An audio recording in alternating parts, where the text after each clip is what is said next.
Dorothée Balzan, donc, sur les détails de cet accord sur le nucléaire iranien.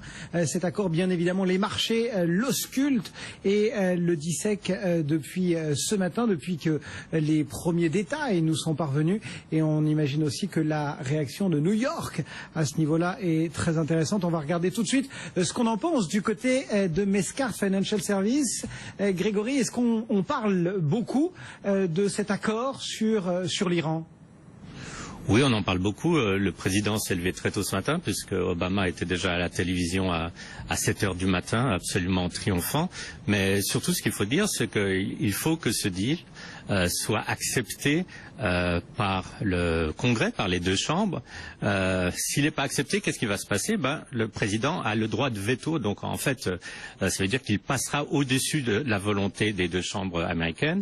Sauf si, finalement, ces deux chambres arrivent à avoir une majorité des 2/3 pour s'opposer à ce deal. Alors, pour le moment, on n'en est pas encore là, mais il y a beaucoup de voix, que ce soit des républicains ou des démocrates, qui sont très très loin d'être satisfaits de ce deal, en disant c'est quand même assez étonnant, on fait confiance aux Iraniens qui promutent le terrorisme mondial depuis 20 ans, mais on ne fait pas confiance aux Grecs. C'est une boutade, mais c'est assez intéressant à entendre. Bon, à part cette question iranienne, quels sont les grands thèmes qui tiennent le devant de la scène du côté de New York aujourd'hui?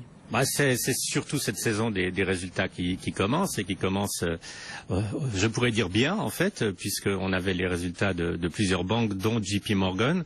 Ce qui est intéressant à voir au niveau des banques, c'est que si leurs résultats sont meilleurs que prévu, c'est pas parce qu'elles ont fait particulièrement des bonnes affaires, mais c'est surtout parce qu'elles réussissent toujours non seulement à maîtriser les coûts, mais carrément alors à les couper, à diminuer ses dépenses d'une façon très impressionnante. Alors JP Morgan, par exemple, c'est une baisse des dépenses de 15%. Vous imaginez pour la taille de cette compagnie ce que ça signifie, non seulement des licenciements, mais aussi vraiment une réduction des effectifs, réduction de la voilure en gros, et ça leur permet d'arriver nettement au-dessus des estimations.